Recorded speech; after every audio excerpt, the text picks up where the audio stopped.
एक हरे भरे शांत जंगल में एक नन्हा सफेद खरगोश रहता था जिसका नाम था रैबिटू। उत्सुकता से चमक रही थीं। अचानक वो रुक गया। किसी छोटे से जादुई तारे की तरह चमक रही थी। रैबिटू हैरानी से उसकी ओर बढ़ा और तितली धीरे धीरे उसे जंगल के अंदर और अंदर ले जाने लगी। तितली एक पुराने काई लगे पत्थर के पास जाकर रुक गई और फिर रैबिटू की आंखों के सामने आते ही वो हल्का सा सांस भरकर रुक गया। वो एक चमकते हुए जादुई संसार में पहुंच गया था। यहाँ पेड़ बातें कर रहे थे, फूल धीमे धीमे हंस रहे थे और रंग बिरंगी रोशनियां हवा में तैर रही थीं। तभी चमकती पंखों वाली एक छोटी सी परी उड़ती हुई आई। उसका नाम था लुल्लू। रैबिटू, मुझे तुम्हारी मदद चाहिए, उसने कहा। लुल्लू ने उसे आसमान में चमकती हुई स्टार फ्रूट की छवि दिखाई। इसे किसी ने चुरा लिया है, वो उदास होकर बोली। इसके बिना हमारा जादुई संसार अंधेरा हो जाएगा। रैबिटू ने बिना सोचे हिम्मत दिखाई और उसकी मदद करने का वादा किया।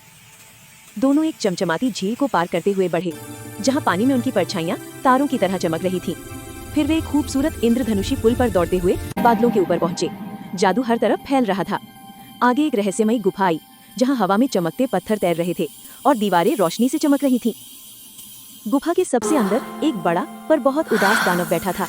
उसके हाथ में वही स्टार फ्रूट था। वो बोला, मैं बुरा नहीं हूँ, मैं बस अकेला हूँ। मुझे लगा ये फल मुझे एक दोस्त दिला देगा।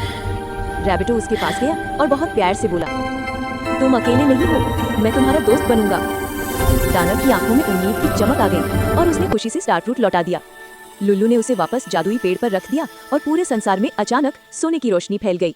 रैबिटू वापस उस जादुई दरवाजे से होकर अपने शांत जंगल में लौट आया। सुबह की धूप उसके फर पर नरमी से पड़ी और उसके दिल में